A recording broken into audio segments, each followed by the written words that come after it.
Welcome to the White Knuckle Podcast with your hosts, Jason Science and Dr. Clint McCoy.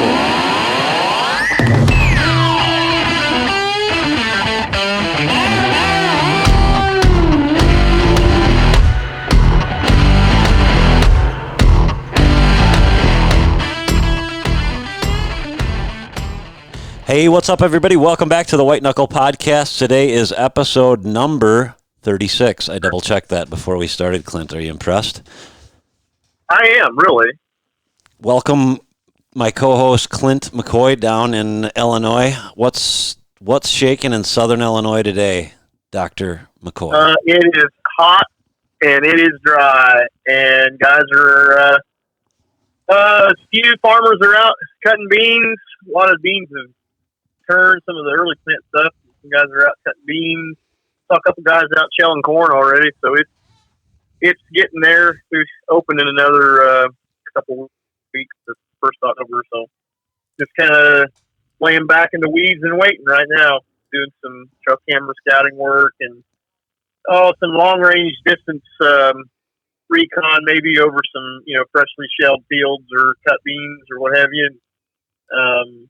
Yeah, that's kind of where we're at. I'm starting to worry a little bit about EHD. It's been crazy dry here the whole month of August. We got a lot of rain toward the tail end of July and the first week of August. The rest of it up until now been pretty dry. So we're starting to see some some buzzards flying over in different spots, and we're just kind of keeping our dukes up. We had a bad year for it last year, so I don't think we're past the velvet peel enough to maybe not have as much this season or what have you, but we won't be safe until first frost. But anyway, that's where we're at. We're just waiting. You guys are going though, huh? Yeah, we're on day number. Let me just count here. 1, 2, 3, 4, 5, 6. I have that many fingers, so 6. Day 6 of what the hell takes so long of the season. I know, right?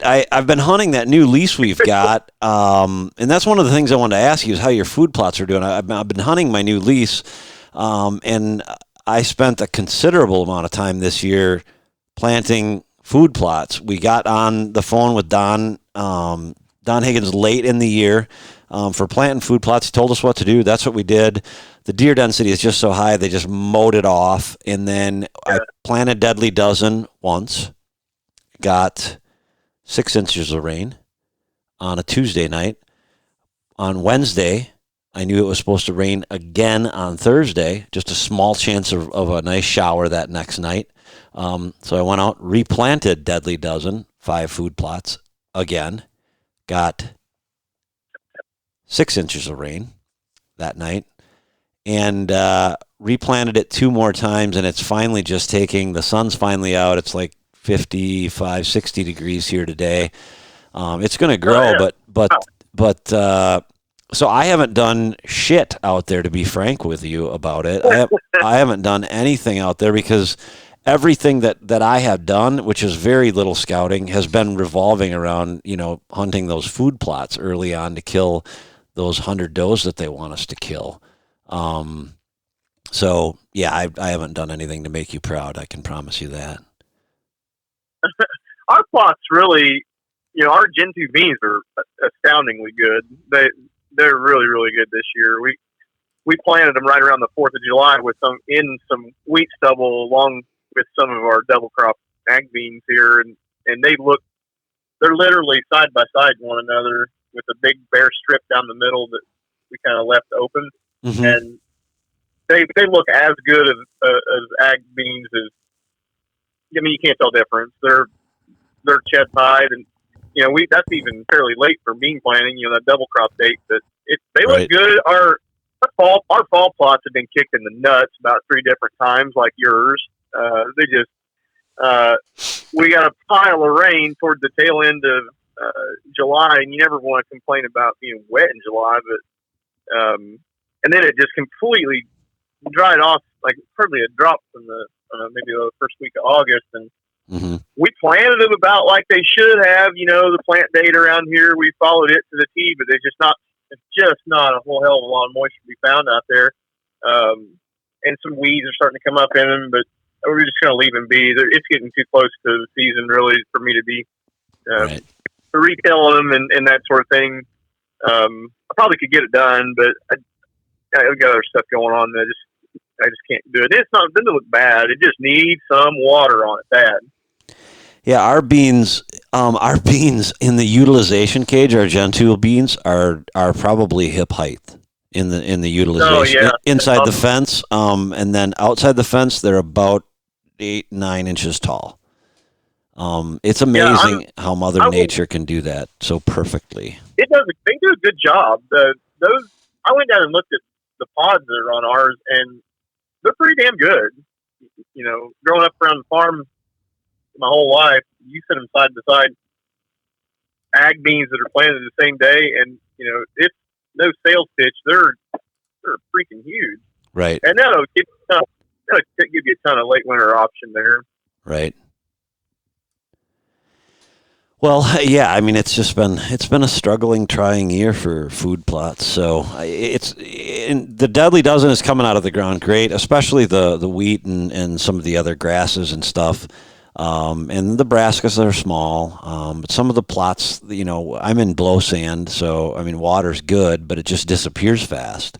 So, but regardless of that, let's get on to the show, and that is with a guest who's been waiting patiently for us to stop yammering on, and that is none other than Mr. Jared Larsen from Onyx Maps. How's it going, Jared? I'm doing great, Jason. How are you and Clint? I'm well. We're good, dude. Glad to have you here. Yeah, I'm stoked to be here. Jason, it sounds like you're potentially in Wisconsin. Is that correct? I am. Not potentially. I'm absolutely in Wisconsin. I mean, potentially I'd like to stay here as long as they'll let me, now that we've given away my location. Yeah, I'm actually from Wisconsin myself. Grew up there, and that September 15th opener usually rings pretty true to home for me. Really? Where did you live in Wisconsin? So I actually grew up in Waupun, Wisconsin, kind of south central there. What? About an hour north of Madison. Yep. I grew up in had a back. Friesland. What's that? I said I grew up in Randolph, Cambria, Friesland. Oh, geez, yeah, we were neighbors about. We were. You're not Dutch, are you? Yeah, I definitely have some Dutch in me. Me too. All right. I was really pissed off, but no surprise. For whatever reason, prior to my dad passing away, coming up on June of next year, it'll be 2 years. They had always told me that I was 100% Dutch, so I was really proud of that because over there, if you're not Dutch, you're not much, right? And then they broke it to me that they had been lying to me all these years, and I really wasn't 100% Dutch, and I don't know what percent Dutch I am, and none of that really matters, I guess, with this conversation. But nice to know that you're from so close. Yeah, you didn't go to CWCHS, did you? I didn't. No, okay. I just went to good old Waupun High. All right, cool. We can trust you then. Well, I'm glad that's the determining factor. That's Clint. Sorry, man. There's a whole joke behind that, but I'm not going to go any farther than that because I know a lot of those folks listen. Probably. Anyway, so you move from Waupun, you go out west, and now you live in. Yeah, so now I'm in Missoula, Montana. So yeah, a little bit of my background is grew up in Waupun there. Had a back 40 at the house I grew up in. Had a little pond on it, so the backyard was basically the Horicon National Wildlife Refuge, which is the largest cattail marsh in North America. So abundant opportunities to chase deer, ducks, turkeys, the whole nine. Fortunately grew up with an old man and some uncles, brothers, cousins that all did the hunting gig. So grew up kind of ingrained in it all. Pretty much as soon as my dad deemed me capable of hiking the mountains with them, would make annual trips out west to Colorado, Montana, whatever the state was, to chase elk. Just through and through generalist. And then actually attended college at Iowa State University purely to get resident deer tags, as one of my uncles married very wisely to my aunt, who her grandparents homesteaded 400 acres in western Iowa. That's just a white-tailed deer mecca. I'm not sure there's a place that I hold more sacred on the planet. So actually, I just got my first Iowa tag this year after graduating college back in 2017. So excited to head back home for that. But yeah, came out to Missoula, Montana for a job with OnX upon graduation, and started on the customer support team, helping folks, learn the ins and outs of the app, get themselves set up for some success for the fall, and eventually was able to move my way over to the marketing team, at which point now I lead all whitetail strategy from the OnX side of things, and work with all of our whitetail partners. So it's a good gig. It's a good spot to be. I still find myself up in a tree stand certainly more days than I do on the elk mountain or anywhere else. It's kind of just what I love to do, but still definitely a generalist. And as I kind of told you guys before we really started here, headed back to the elk mountain this weekend. Probably go get my butt whooped for the third consecutive. Really? I was just telling Clint before you went, before we got you on the line, that I am flying out Saturday morning. At this point, that's the plan. Saturday morning, to film an elk hunt in the panhandle of Texas. I've never heard an elk bugle. I've seen them. I've heard it's in exciting. The panhandle of Texas? Yeah. They have elk? Yeah. News to me. I said the same thing when they told me we were going to, but I found it on the internet, so it has to be true, right? And they said it's not high fence. Actually, I saw Melissa Bachman did a show from the lodge that we're going at, and I can't honestly tell you, Clint, I said that I think she's going to be there. I don't know that she's going to be there or not going to be there. Regardless, I'm going to be there. So we'll see once what happens. But I'm told it's really good. It's really good hunting, and whatever. I'm not going to get to pull any other trigger than on my Canon camera, but yeah. So I'll get my first experience hopefully with a bull screaming in my face. Heck yes. Yeah, I mean, there's not much else like a bull screaming in your face. I really love to harass I'm completely surrounded by quote unquote Westies out here at the office. Sure. And I always give them a hard time that an elk is just a big turkey with a nose, which I somewhat, believe to be true. It's very similar hunting styles and strategies for the most part, but the fact that they have a nose and can wind you really makes them a heck of a lot more difficult to kill than turkey. Not to mention, they also live on a really large playing field that they are far better at running up and down than anybody I know. Absolutely. I would agree with that. I mean, it sounds like fun. Clint, have you ever been? Oh, no, man. I've never. It's one of my bucket listers. I have not done that yet. You shoot a booner on film this year, and I'll pay for your hunt. Hey, don't. No, wait. This year? Next year. No, you shoot one this year. I'll pay for your hunt next year. Okay, that's a deal. Yep. You know what, guys? I forgot to hit record. You're not going to be able to hold me to that. Yep. Now, any weapon, anything goes. No. Wait. Let's call it bow hunting only. No. That's not going to work for me. I don't know. That wasn't in the original agreement. I think that's You're right. You're right. Verbal contract. Verbal contracts are binding in the county of Marquette, Wisconsin. So I guess we're good. All right, fair enough. I'm in. You go get it done. Legit. Not a. It doesn't have to be a net boon. It just has to be a gross boon. Ooh, I like those. That's good. I like that. Yeah. I was gonna say that significantly increases your odds. It does. It does. Well, it's Definitely not like does. I don't try and take care of these guys, Jared. The stuff I do for them. I can't talk about some of it. Somebody's got to Well, do I mean, work. I was gonna say, shoot, we've been on the phone for 7 minutes, and you're already offering up elk hunts. So I might be moving on from OnX and trying to get under your umbrella. Don't quit your day job. No, don't do that. Clint, did you get your bow? Yeah, dude, I'm actually heading to the shop up at Bowminton Boys up in North Central, or I should say Central Illinois. We're gonna go up there and have them set it up tonight. Cool. I know. What are you shooting? Go ahead. What's that? What bow are you shooting? The Expedition MX-16, little longer axle bow this year. We're kind of switching that up a little bit. I've been shooting really short stuff here the last, I don't know, 3 seasons, and they're great bows. Any of them, those shorter axles are great for tree stand hunting. They're awful goddamn critical, or can be.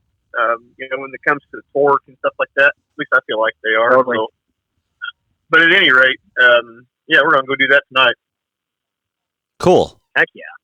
I've heard, they're a partner of ours, so obviously we like them. Otherwise, we wouldn't have gone with them. But I got to spend 2 days with. I want to say the guy's name is Kurt Headington, who would be their Expedition Archery's general manager. We weren't together because of that. We were meeting for a different reason, and I was pleasantly surprised with the plans that they have for the future, and they're sold out for. They gave you a 2020 bow, Clint. I saw.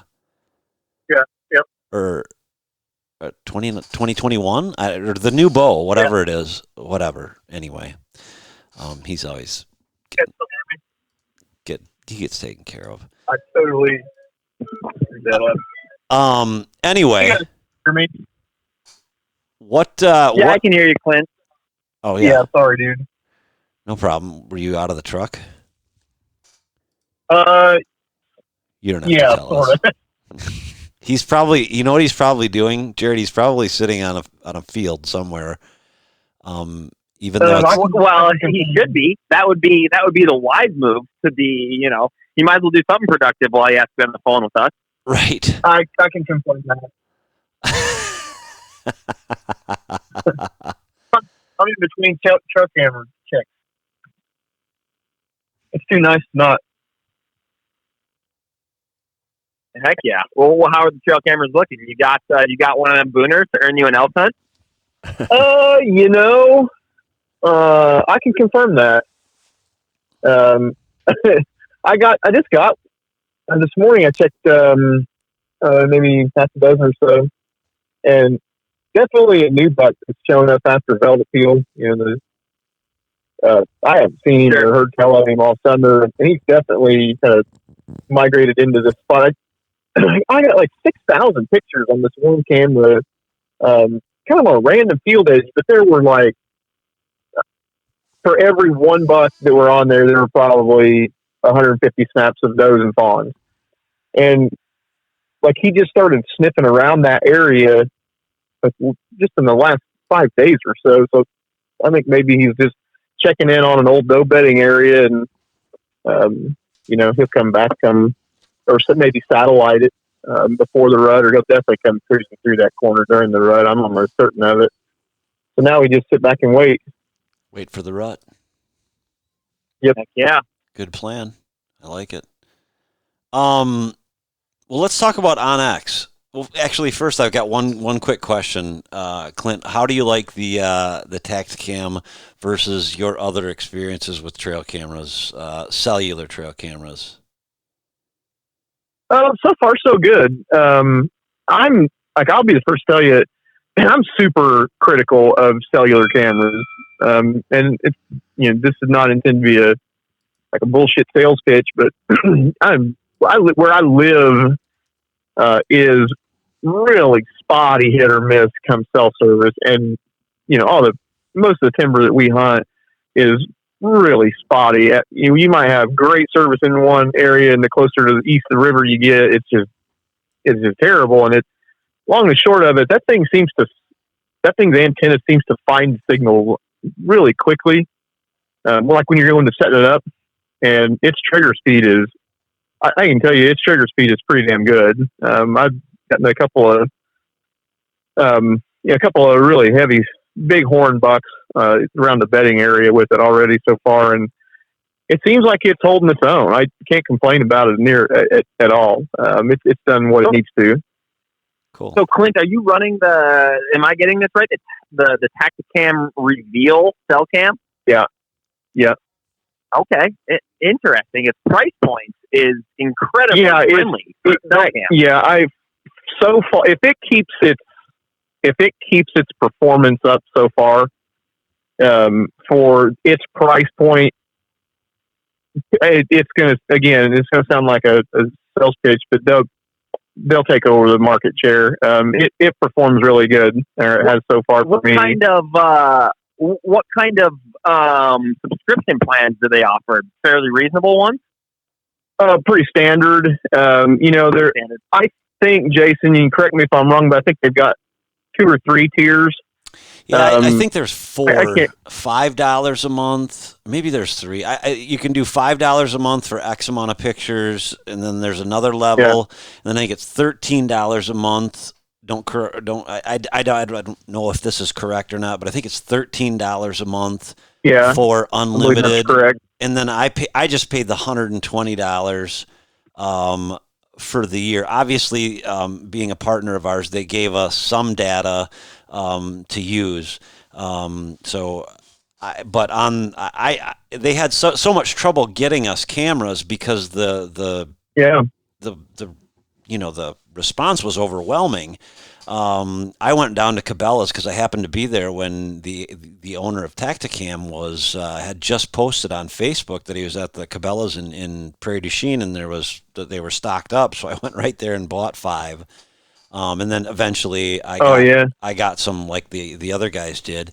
And I think Clint's estimation is spot on. Jared, it's one thing I really like about it is like how it sends photos. Like it seems to send, and I don't know this to be true, but it seems to send, I don't get a bunch of blanks, like it'll send like on a 3-round burst, it'll send the middle photo. I think that to be correct. But it's not sending you every single one. If you're doing a 3-round burst, it'll send one out of that burst. I think if that makes sense. Yep. And interesting. It's done. Yeah. And so I think what that'll do is cut down battery use, trying to send every single one over the airways, and trying to find service and stuff like that. I think if the technology is there for it to really do pretty well, I think they were smart. Yeah, I just pulled up their website, and I just kind of got myself into the cell camera game this year, and Tacticam wasn't even on my radar. But I bought a camera from another company at a similar price point. One of them entry level cell cams, and I can't tell you how brutal the experience has been with that thing. I paid $150 for it, and I'm ready to just throw it in the garbage can. Same. I've had several, and sometimes price point doesn't even necessarily, with cell cams, in my experience, doesn't necessarily even dictate performance. I've got a couple that were really steep when they first came out, and they were just so doggy and slow. Like I wouldn't walk across the street if they were giving them away. But I'm pretty impressed so far with that Tacticam as far as it's super easy to set up. It was idiot proof. They've got one of those little scan codes for your phone and bingo, you're in. Like this is genius. It works really, really well. Jason, as you were saying, the $5 monthly plan, I mean, for a guy like me, a younger guy that just hunts mostly public, I don't have, outside of my family farm in Iowa, I don't, out here in Montana, I'm just running around to different chunks of public, but shoot, I can afford $5 a month. And frankly, most of my cameras, I'm not getting anything north of 250 photos per month. You boys might have just made me spend a little bit of money. Oh yeah. I think good luck finding one. They're a good investment. They're kind of, Yeah, people are hard. They're hard to find. I feel like cell cams. Yeah, you either really need one.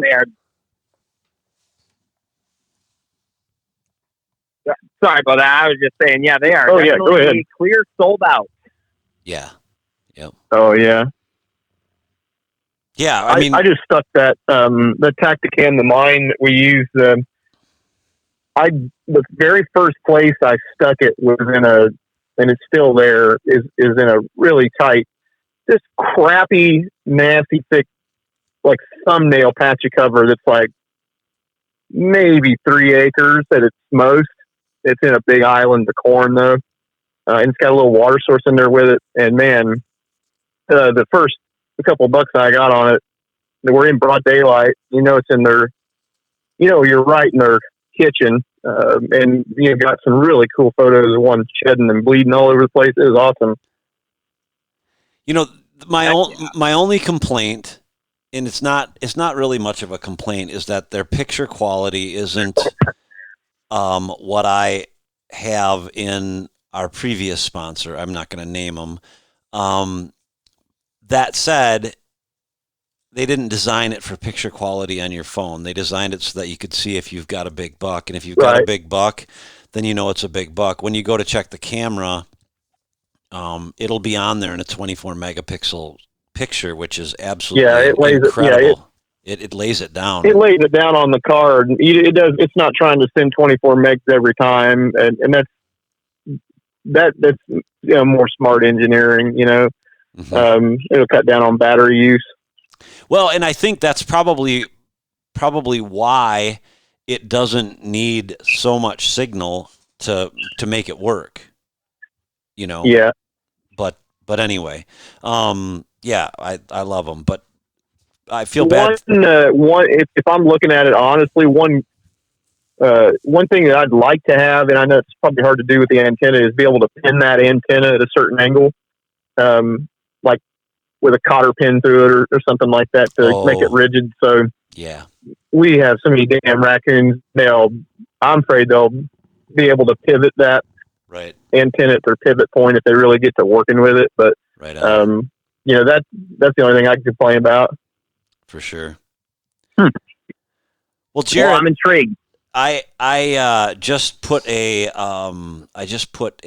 message out on Facebook for people to text me any questions that we had the world famous Jared Larsen on the line, and I'm getting some texts in. So let's start to talk about. First, I'm going to open it up to you and just ask you to tell us, keeping in mind that we're by and large whitetail hunters that are going to be listening to this.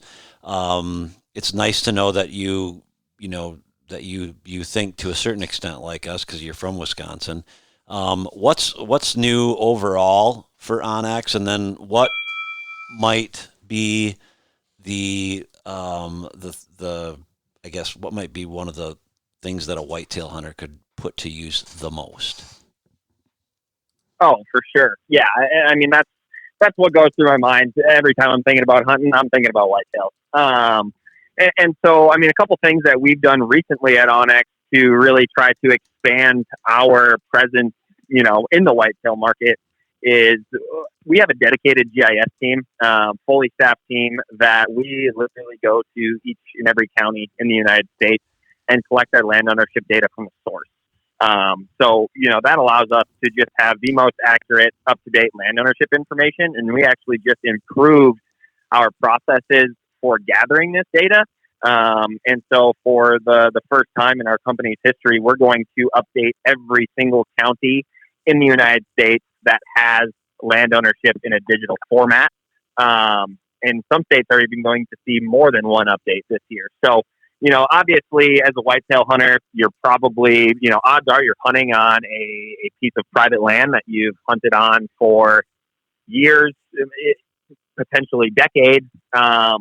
And so the one thing that I've really found to be probably the most key component to using onX as a whitetail hunter is just the ability to look at your property from a 10,000 foot view.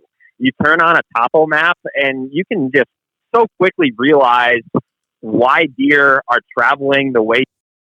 Did I lose you guys? We are experiencing technical difficulties. Please hold. All right. You All guys right. got Well, we got to find Clint. He's stuck in cyberspace somewhere, but I believe we probably have all of you together now. I mean, it's oh, Clint, I got your text message. Clint, are you there? Yeah, I got you, dude. All right, there we go. Anyway, Jared, you were saying. Yeah. So, I mean, at the very basic, just the ability to see and break down your property from bird's eye view, just to help get an understanding of it even better than you might already have. But my main use case in the whitetail woods is, as I mentioned, the family farm in Iowa. There's 6 of us that hunt it, depending on who drew a tag when. So inevitably there's overlap, and just the ability to mark and share all of our different markups is so key to what we do. So, obviously we're dropping waypoints for every tree stand on the farm. All the trail cameras we're running. We use the area shape tool to plan out our food plots, which, you can trace your exact little food plot and it will give you the exact acreage, so you don't have to guess on seed and fertilizer. And then the ability to share all those markups. So, like, for instance, we're constantly moving tree stands, adjusting trail cameras, this, that, or the other thing. And when you go in there and do that, you can just quick shoot a text to the entire group and just say, hey, move the trail camera here. You shoot them that waypoint, and it populates that waypoint exactly on their map where you put it. So everyone can stay on the same page when you have multiple people hunting a singular property. So, that's just been so huge for our family, just in keeping everything organized and everyone on the same page. Jared, really quick, just to clarify one quick thing so folks know that if you have shared, like let's say the 3 of us are in a group and you've shared a waypoint with Clint and I, if you decide to delete that waypoint that you've shared, it's going to go away for everyone, not just you. Correct. So if you created that waypoint, you are the gatekeeper of that waypoint. So, anybody you share it with, they can't go on and share that with somebody else. Right. If you delete it or you want to take it away from them, that's entirely possible as well. So it's kind of a don't piss me off kind of thing. Yeah. Make sure you send it to folks you trust. There's no doubt about that. Everybody knows how sacred a good hunt spot is. But yeah, and right. then on top of that, Sorry to interrupt. On that very note, one of my favorite uses for Onyx is just populating sign in a spot that I may not know. Like, say I'm scouting a winter area and it's a new farm or a place I haven't been to in a long time, and I'll just explode that entire map with sign rubs and beds and everything. And if you look at it from, like you said, 1,000,000 feet up, you can really see movement patterns and trends. And one of my favorite uses for that is if I'm having trouble with a buck or I just want somebody else's opinion, like somebody that's obviously not going to undercut you or whatever for you, and like one of your family members or a close hunting buddy, just having the ability to be able to bounce something off somebody else it's awesome. I love that part of it. Yeah, it makes it more of almost like a social experience as well. You're able to strategize together over a map, which is, just super cool and fun. And some other access routes. I've laid down a track exactly how I want anybody at the farm to access a particular tree stand, and I can just share that track. That way, we're all accessing the same way. We're not blowing deer out, getting winded on the way in, or this, that, or the other thing.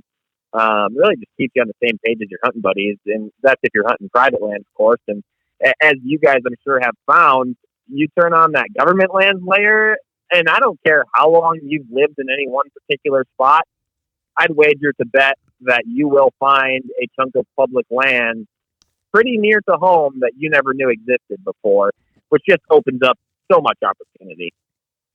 Right, definitely. What about you guys? How have you guys put Onyx to use? I'll tell you another one of my favorite tricks with it if I'm really focused on a buck that I know darn good and well made it through the season, and I'm looking for his shed antlers. And we, down here in Broken Farm country, if you really want that set of antlers, there's sometimes you got to grid search cornfields, which is an absolute pain in the ass. It's miserable. It's tedious work, but you can legitimately lay down a track, and later on you can observe from, you can lay a track down on the map and later on observe and go, yeah, I was really thorough there. His orange is probably not there, or I've missed a spot. I need to go check. Or even again, with my brothers, I'll just share that map. Say, hey, dude, I covered this patch. Go try it again later, or whatever. And that really helps us kind of focus our postseason scouting efforts and shed efforts too.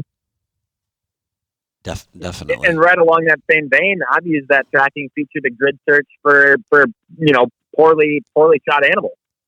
Yeah. Absolutely. It's interesting to do that on a track, especially if you know you're going to be on a challenging one, to set the tracker on and see how much ground you have or haven't covered. Most often you're surprised by how much ground you have covered in a short period of time. But I'll go a little bit different direction than you guys. I love it for a whole bunch of different reasons, but one of the things that's been super useful to me, being a land agent, and having trail cameras all over the state of Wisconsin on different listings that I have and things like that, is just being able to keep track of them all. I can just flip on my Onyx map and zoom out on the state, and I have them all in pink. And I know in the southwest part of the state where I've got my lease, and then now in Marquette County, there's going to be a concentrated amount of purple or pink dots there, but I can see all the other trail camera trail cameras that I've got all over the state.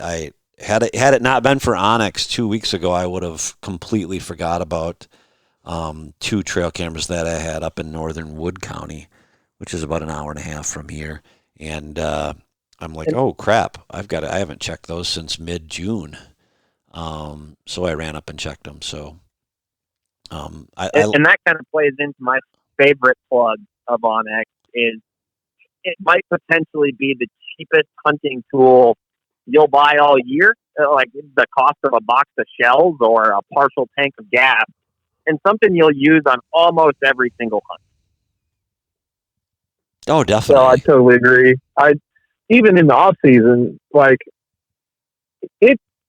I'm not trying to put this over and sales pitch it, but when years ago, when I first wanted to keep track of all this shit, I had to go to a farm service agency, have them print me out a map, and then go to this print shop and have them blow it up and put laminate gloss over it so I could write on it with a damn dry erase marker every year.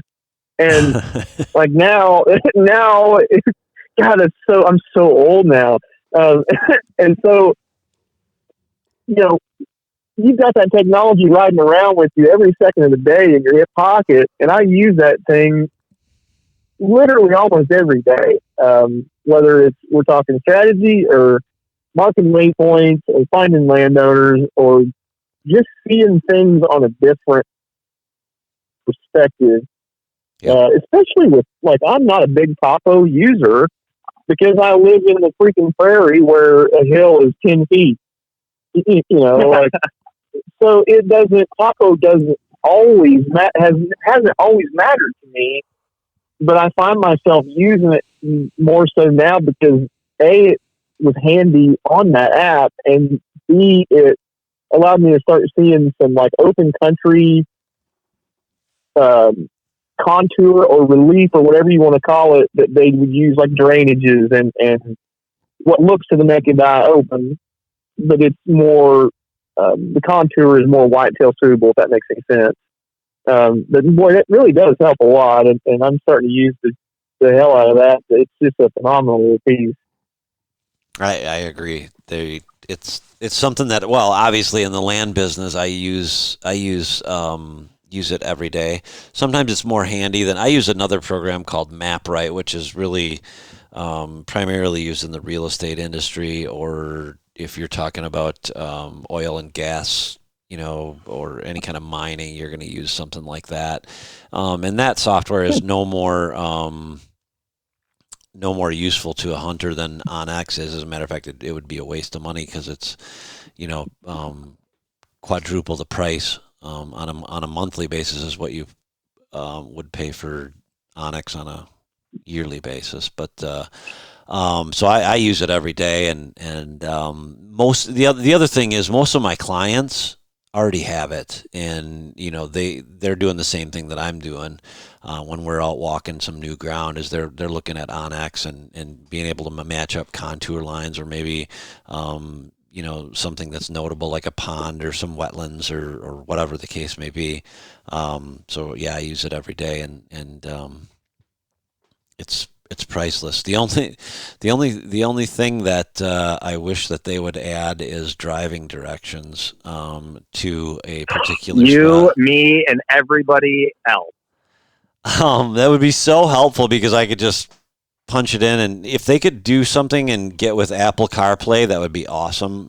If I can make a request, but I mean, I can just use Google Maps. That would be fine too. But yeah, I just wish I could hit go to. But anyway, what is something or some things? You guys have recently updated quite a bit of stuff. Not so much on the desktop version, but I'm sure there's stuff on the desktop version, and I'd like you to get into that at some point. But tell us what's new on whatever the case may be, cellular or desktop.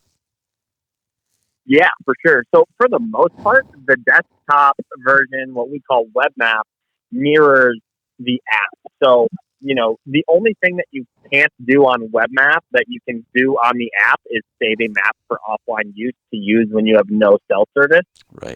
You can send that map definition from the Web Map, so you can plan where you want to save maps and have that sent to your phone. That's an update that is releasing slowly as we speak. So you might not have that capabilities right now, but you will soon.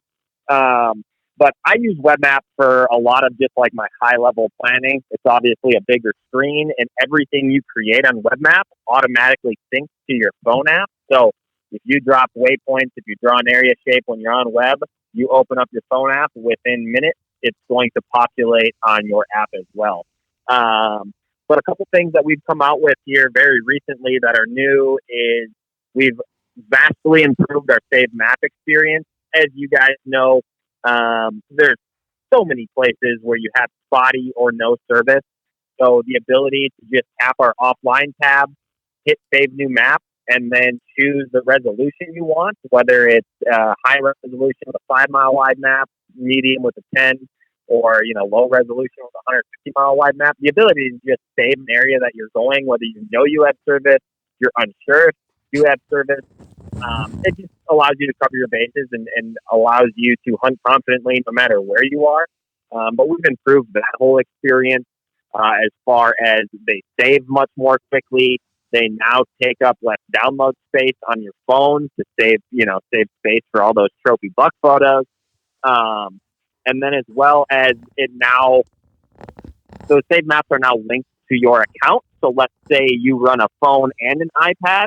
Those saved maps are going to be on your iPad and your phone. All you're going to have to do is just make sure that you download them, but the definition will be there and they will be saved to your account now, which is just super handy for folks like myself that I typically keep an iPad in my truck center console just because it's easier to see as I'm driving.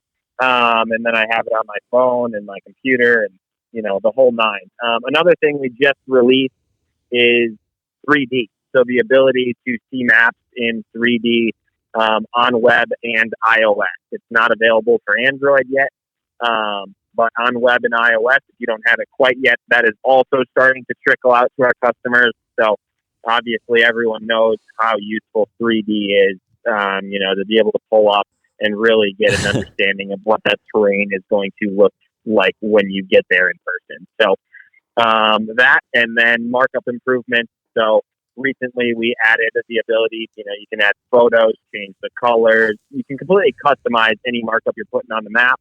And so we've just enhanced that experience. So as soon as you drop a markup, you can fully customize it right from the get-go rather than having to go back in and edit them.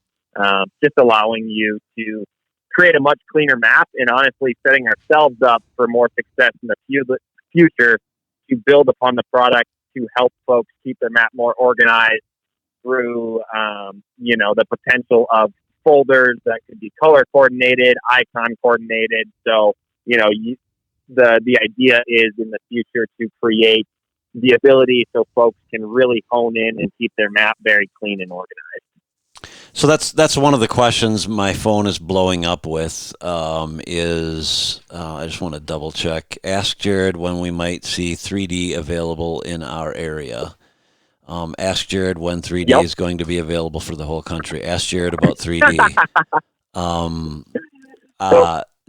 So 3D, we have started to trickle it out to customers, and obviously the reason we do that is we really like to hold our hat on the fact that our app is something you can completely depend and rely on. So we like to trickle these things out to make sure that they are working flawlessly for all of our customers, and you're not going to get stuck out there without the ability to use it or find a bug. So if you have not seen 3D come available for you yet, again, it's only for iOS and web right now. You will very shortly, I would say in the next week or two, it should be pretty much full blown to all customers.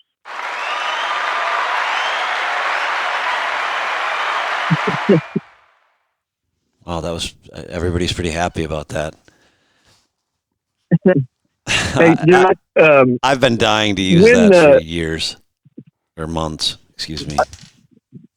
Go ahead. One of the things that how long have you been using RX now, Jason? Do you know? Holy 2017 or 16. Was it out, Jared, in 16? I don't think if it was out in 16, it was in its infancy. I definitely started in 16. Okay. Yep. So I think the app was first released in like late 14 or early 15. At which point, that was kind of, well, I guess in my recollection, the start of the app revolution, if you will. Right. And obviously it's continued to be grown and iterated off of since then. Sure. Yeah. And where I'm going with that, Jared, is that like when I first started using it, it was awesome. And like, I thought like when it first came out, like this is the answer, like this thing is so awesome. And you guys have constantly updated that. It's never gotten worse for me. It's always gotten better, like with the updates and, just the ability to now like change your pin colors. That is so like, it helps so much when you're populating a lot of data. And there's always, every time you guys have updated it, it's always gotten more streamlined, more efficient, and there's never been a dud. Like sometimes when you update an app, it just doesn't want to work for shit and it crashes all the time and it's just crap. I've never had that thus far. Like it's been super flawless, really.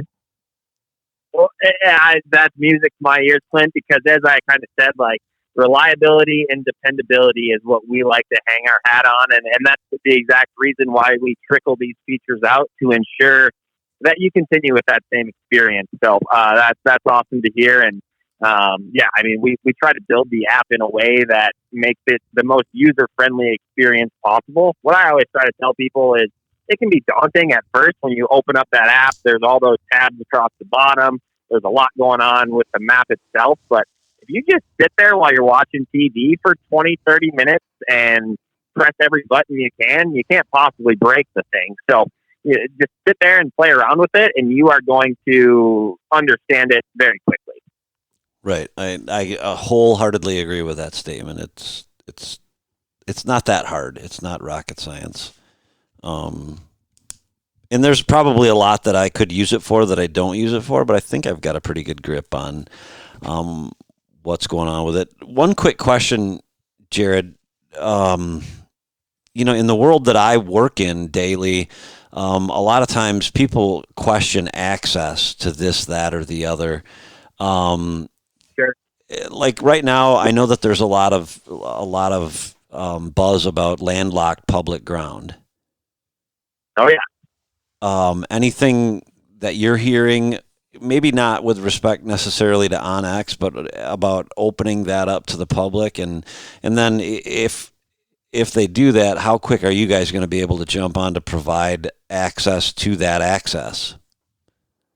Yeah, I'm stoked you brought this up, Jason. So, actually, our founder, in Eric full Bixby, disclosure, Justin Snedden, one of our pro staffers, asked me to ask you, but it was something that I had also written down. So, go ahead. Oh, you just keep that credit. Okay.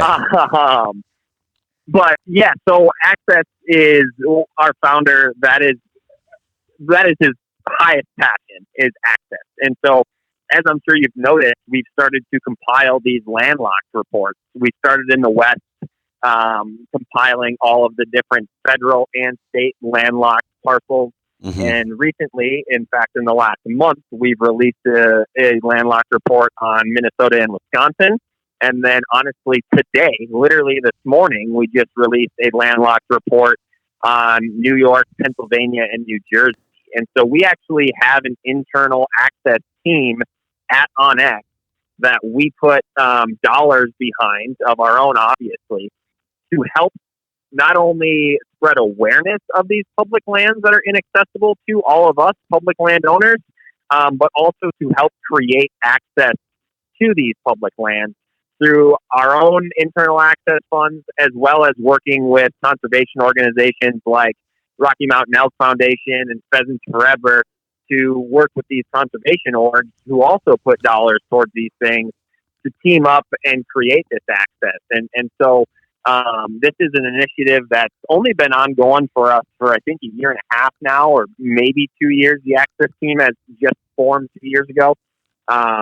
But it's a huge emphasis at the office, is helping us open up these lands for public access, and whether that's through easements or purchasing small parcels of privately owned land that are open up large tracts of public land, whatever the case may be, that is at the core of our mission. And as soon as those openings are happening, those will be updated in the app, and those are things that we'll continue to communicate and push for, from the Onyx side. Cool. When you mention these reports, where are they being published, or is it just internally? No, so yeah, they're published. We work a lot with TRCP, the Teddy Roosevelt. Yep. All right. So they help us with a lot of this as well, but this data can all be found at our website, onyxmaps.com. The initial landlocked report was actually covered by New York Times, USA Today had it. I mean, it was all over the place. If you search just in your Google, Onyx Maps access report, you'll find plenty of content to keep you busy with. And some of the numbers are pretty staggering. Don't quote me on this exact number, but I believe it was close to 250,000 landlocked acres in Minnesota and 55,000 landlocked acres in Wisconsin. So, even these states that are in the Midwest and the East, I think New York had close to 40,000 acres of landlocked public. It's not just a problem in the West. It's a problem all over the country. And again, that's what we're trying to do is help solve and provide a solution for that problem. Cool. Anything, we're running out of time here quickly. We spent a lot of time on other stuff, so I feel a little bit bad. But Clint, do you have anything more you want to ask real quick? Maybe just add one of the things, going back to the whole whitetail-centric use of the Onyx app. One of the things that really stands out to me as far as a strategy standpoint is that when I go in and I obviously scout all year round, especially really hard after the season ends, and when you can throw those buck beds or those bedding area pins down there, and you can kind of plan your route in and out during the winter. Mhm. I like to come back in to those spots, preseason and hit them with a camera or something and see if, was I right? And if I was, game on, let's go kill him this season. And just to being able to see it in the structure of the timber or around the edge or whatever on those pins that we blanket with is just more strategy than you could ever hope for come out of that. It's phenomenal. Definitely, I agree. Yeah, It's fun to be able to see it from 50,000 feet above or a million or wherever you're looking. it really allows you to visualize the game plan, which I'm a visual person. So like, not only does it help, but it just gets me all fired up. Right, and it's always fun So, to me see too. it. Yeah, it's fun to see it And and have confidence in your plan. one of my favorite times is just sitting back and bullshitting with my brothers and looking at the map like, let's go do, like it's fun, it's super fun, like having the ability to just see it like up on a laptop or something and we're all standing around, BSing with each other. Like it adds to it. It's a lot of fun doing it that way too. Absolutely. Jared, do you have anything else you want to add? I don't have a whole lot else. I think you boys are hitting the nail on the head. Stoked to hear you guys put the Hunt app to work. And for those of you listening, if you haven't checked it out, I'd strongly advise, go to onyxmaps.com, create an account. You'll get a 7-day risk-free trial, no credit card required, gives you full access for 7 days to check it out. And so, put the odds in your favor and check it out this fall. All right, man. Well, thank both of you for taking the time out this afternoon to hang with me for a little bit. And with that, I think we're about done. Clint, unless you have anything, I will say goodbye. Right on, guys. Good having you, and appreciate you coming on for us. And good luck to fall, man. Yeah, and thanks for the support, really Jared. Appreciate it. We appreciate the support. Thank you. Thanks for having me on, Jason, and enjoy your elk hunt in Texas. I hope a bull gets your blood boiling, and Clint, make sure you come good on that booner and get yourself on an elk hunt next fall. All right. There, it's recorded. All right. Take care, guys. Yeah, thanks, guys. You bet. Bye-bye.